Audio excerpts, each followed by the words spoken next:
Que la parole de Dieu soit faite chair dans ta vie, dans le nom puissant de Jésus-Christ de Nazareth.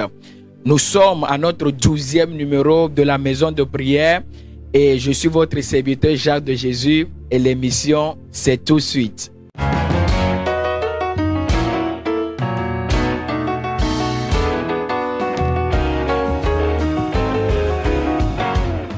Shalom, shalom, bienvenue dans ce 12e numéro de la maison de prière. Et aujourd'hui, par la grâce de Dieu, nous allons continuer notre émission, votre émission. Et nous croyons que le Seigneur va bénir quelqu'un au travers de cette vidéo dans le nom puissant de Jésus. Nous abordons un thème très capital et nous allons parler du thème que la parole de Dieu soit faite chair. Que la parole de Dieu soit faite chair. Je déclare cela dans ta vie maintenant même, dans le nom puissant de Jésus. Qu'est-ce que nous devons commencer à comprendre avant de poursuivre notre thème? Nous devons déjà connaître la signification. Nous devons comprendre le mot parole d'abord avant de continuer parce que il s'agit de la parole. Il s'agit de l'accomplissement de la parole. Il s'agit de quelle parole et comment est-ce que cela va s'accomplir dans notre vie. Comment est-ce que nous devons nous comporter par la grâce de Dieu. Nous allons voir toutes ces choses-là dans cette vidéo. Alléluia. Donc, j'ai fait mes recherches et j'ai essayé de comprendre, de voir la signification, la définition même du mot la parole. Et selon ce que j'ai trouvé, la parole est le langage articulé humain destiné à communiquer la pensée et à distinguer des communications orales diverses comme les cris, les alertes ou des gémissements. Et si nous comprenons un peu cette définition, nous comprenons que en fait, la parole est très importante dans la vie d'un être humain. Donc, la parole nous permet d'exprimer certain nombre de choses, permet d'exprimer notre pensée. La parole nous permet d'exprimer nos souffrances, d'exprimer nos sentiments, notre aspiration, etc. Donc la parole est ce moyen de communication, nous permet de communiquer en fait. Alléluia. La parole ne se limite pas seulement à ce niveau de communication, mais la parole permet également de communiquer autre chose. Je voudrais dire, la parole nous permet de transmettre. Alléluia. La parole nous permet de transmettre des choses et aussi de recevoir. La parole permet de recevoir et de transmettre également. Donc, il est très important de comprendre et de connaître, de maîtriser la parole. Par la parole, on peut séduire. Par la parole, on peut manipuler une personne. Par la parole, on peut enchanter. On peut envoûter une personne. Par la parole, on peut aussi blesser quelqu'un, aussi guérir la personne. Quand on te dit je te bénis, c'est par la parole. Donc la parole a ce pouvoir, a cette capacité de transformer quelqu'un. Alléluia. Dans le livre de Jean chapitre 1, si nous lisons par exemple du premier verset au verset 14, nous pouvons voir là-bas ce qui a été dit sur notre Seigneur Jésus-Christ. Et par exemple, au verset 1, il dit, au commencement était la parole et la parole était avec Dieu et la parole était Dieu. Le verset 3 dit, toutes choses ont été faites par elle et rien de ce qui a été fait n'a été fait sans elle. Et le verset 14 dit, et la parole a été faite chair. Et nous voyons que la parole de Dieu a été faite chair. La parole de Dieu s'est manifestée. Et je voulais attirer notre attention ici, en tant qu'enfant de Dieu et en tant qu'un être humain. Je voudrais nous dire que la parole que nous pouvons prononcer, la parole que Dieu peut prononcer, qu'un être humain peut prononcer sur nous, peut se manifester, peut se matérialiser. Et c'est de ça qu'il s'agit ici. Le Seigneur Jésus-Christ étant la parole faite chair, avait aussi une parole, avait aussi une prophétie, avait aussi des déclarations qui planaient sur sa vie, avait des déclarations sur sa vie. Et c'est de cette parole-là dont je parle dans notre titre. Et il s'agit de ça. Alléluia. Avant de continuer, nous allons lire deux versets. Le livre de Matthieu chapitre 4 versets 3 à 4. La Bible dit ceci: le tentateur s'étant approché lui dit: si tu es fils de Dieu, ordonne que ces pierres deviennent des pains. Jésus répondit: il est écrit, l'homme ne vivra pas de pain seulement, mais de toute parole qui sort de la bouche de Dieu. Alléluia. Voyons ici, notre Seigneur Jésus-Christ était à un carrefour de sa vie. Oh my God. Le Seigneur Jésus-Christ était à un carrefour, était à un tournant de sa vie. Et je nous disais que lui aussi, étant parole créatrice, étant Dieu manifesté, qui a pris chair et devait accomplir, devait matérialiser certaines prophéties, certaines paroles, avec une destinée terrestre aussi sur sa vie. Et il devait accomplir cela. Mais à un moment décisif, de sa vie, à un tournant de sa vie, l'ennemi s'est présenté à lui. Et la Bible nous fait comprendre que à la fin d'un jeûne de 40 jours, l'ennemi s'était présenté à notre Seigneur Jésus-Christ et lui a donné une parole. Et lui a proposé par cette parole-là de transformer une pierre en nourriture, en pain. Et le Seigneur Jésus-Christ va répondre quelque chose au diable. Il va répondre que l'homme ne vivra pas de pain seulement, mais de toute parole qui sortira de la bouche de Dieu. Mais Rabacha, nous voyons ici que le problème pour notre Seigneur Jésus-Christ n'était pas forcément le pain. Je voudrais nous révéler quelque chose ici. Le diable ici ne proposait pas seulement un pain physique à notre Seigneur Jésus-Christ, mais au même moment, à la même occasion, il était en train de lui proposer également un pain spirituel. Et ce pain spirituel-là était la parole qui sortait de sa bouche. Oh my God. Mais Rabashatalabaya était la parole qui sortait de la bouche. Si le Seigneur Jésus-Christ avait écouté la parole du diable et avait transformé la pierre là en pain, il serait en train non seulement de manger le pain physique, mais il serait en train de manger également le pain spirituel, c'est-à-dire la parole qui était sortie de la bouche du diable. Et si cela était fait, la destinée prophétique du Seigneur Jésus-Christ, la parole et la prophétie qui était sur lui serait capotée, serait détruite. Alléluia. Mais le Seigneur Jésus-Christ avait, comme il avait cette révélation, comme il connaissait la puissance de la nourriture, comme il connaissait la ruse du diable, il lui avait dit que l'homme ne vivra pas du pain seulement. Ça veut dire que nous devons nous nourrir aussi du pain physique, ce que le diable lui a proposé, mais aussi de toute parole qui sort de la bouche de Dieu. Ça veut dire que cette parole qui sort de ta bouche n'est pas mon partage. Ce n'est pas cette nourriture. Je ne dois pas me nourrir de cette nourriture. Cette nourriture-là n'est pas bien pour moi. Parce que si je consomme de cette nourriture-là, ma destinée, la raison pour laquelle je serai venu sur la terre sera capotée.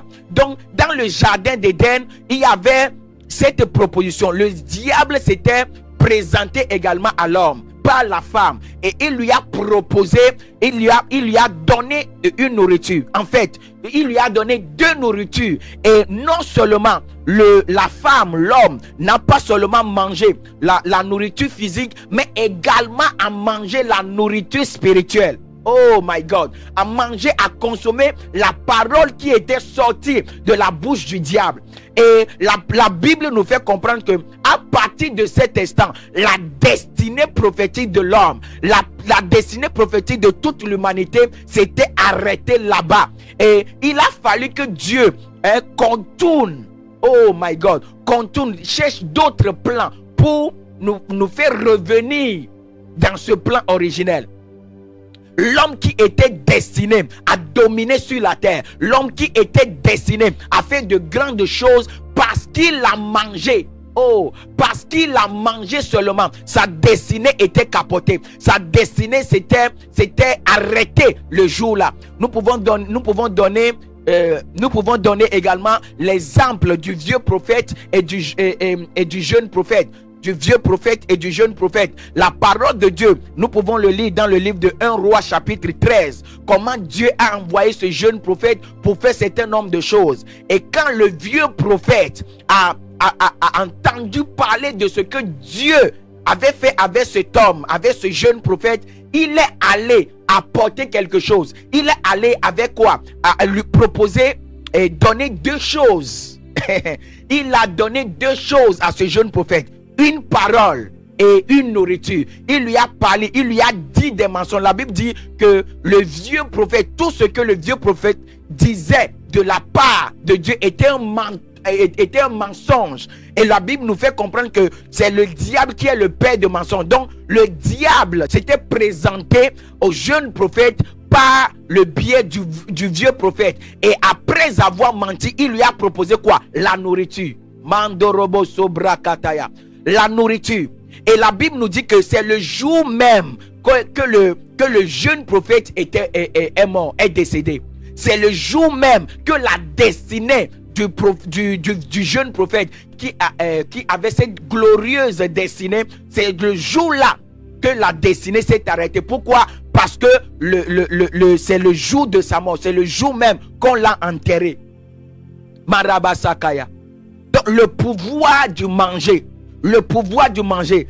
Qu'est-ce que il y a aussi l'exemple de Daniel et ses frères. Le roi avait ordonné qu'on amène des jeunes juifs qui venaient de la maison royale, qui avaient du sang royal pour servir auprès de lui. Et il avait donné certaines instructions. Il y avait une parole et il y avait une nourriture. Et cette nourriture-là devait venir de la table du roi. Et cette nourriture avait un objectif: de préparer, de mettre ces jeunes-là dans une condition pour pouvoir accomplir les paroles, les désirs du roi. Ce jeune Daniel et ses amis avaient refusé cette nourriture. Et la parole de Dieu nous a fait comprendre que leur état était meilleur que ceux-là qui mangeaient de la table du roi, ceux-là qui avaient écouté, qui avaient mangé la parole qui venait du roi. Donc il y a quelque chose que je voudrais nous dire.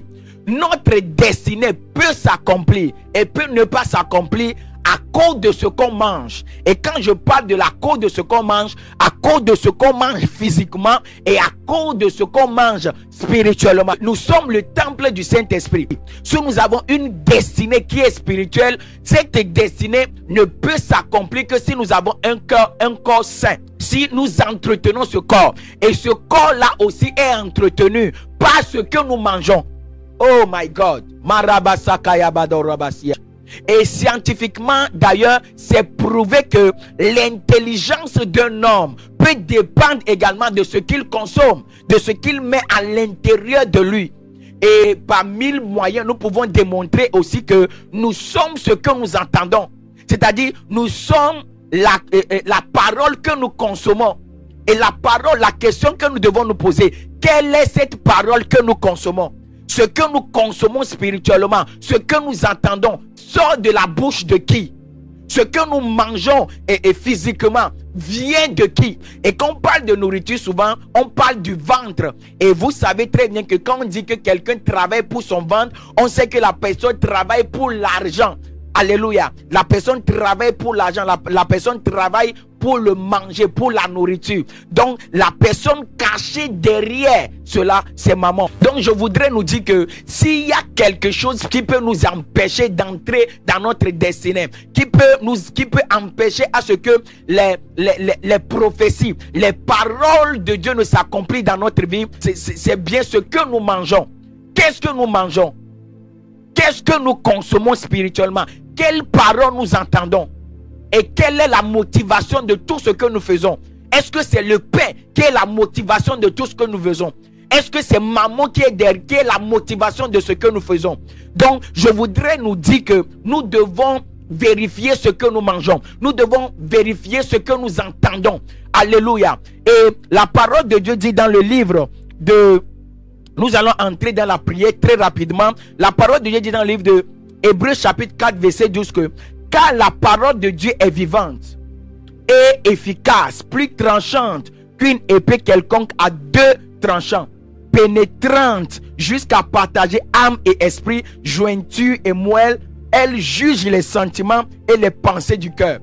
Alléluia. Donc nous allons, à la base de cette parole, nous allons prier et nous allons déclarer maintenant des choses. Nous allons prier, nous allons commander maintenant dans le nom puissant de Jésus. Il y a des paroles que tu as mangées. Il y a des paroles que tu as acceptées. Oh, écoutons cette révélation. Écoutons ceci.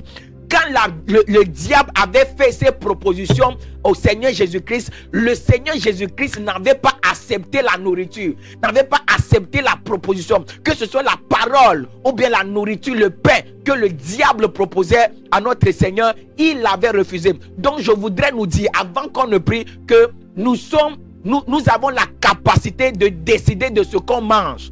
Nous avons la capacité d'accepter ou non les mauvaises paroles qui sont prononcées à notre encontre. Alléluia. Donc veillons à cela, c'est très important.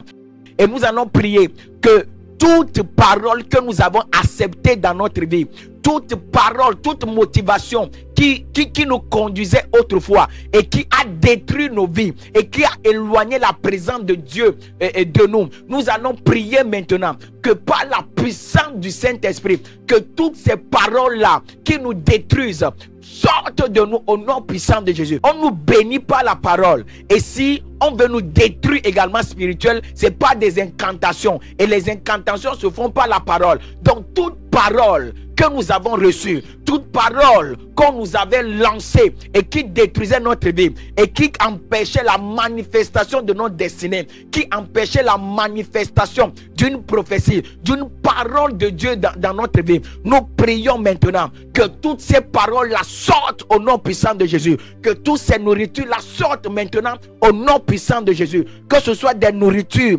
nocturnes, que ce soit des nourritures nocturnes, que ce soit des nourritures nocturnes, dans le nom puissant de Jésus. Je prie maintenant que ces nourritures-là sortent maintenant.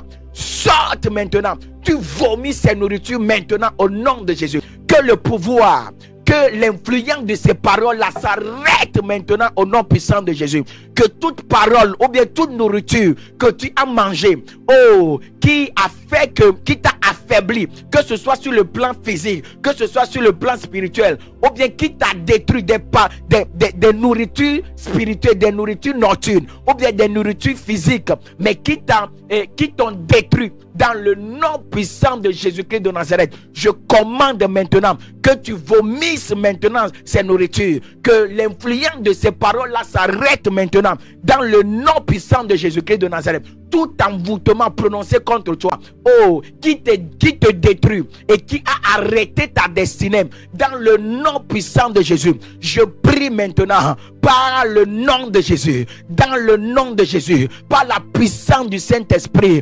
oh, cet envoûtement s'arrête maintenant, cet envoûtement s'arrête maintenant, dans le nom puissant de Jésus-Christ de Nazareth, dans le nom de Jésus-Christ de Nazareth. Morabasa kalabaya gadabaya. Tu es libre maintenant de toute parole négative, de toute parole négative, de toutes ces paroles qui t'ont rangé jusqu'à durant toutes ces années-là, toutes ces paroles-là. Je te déclare libre de ces paroles. Je te déclare libre de ces paroles. Je te déclare libre de ces paroles dans le nom puissant de Jésus. Et je déclare que tu entres dans ta destinée maintenant.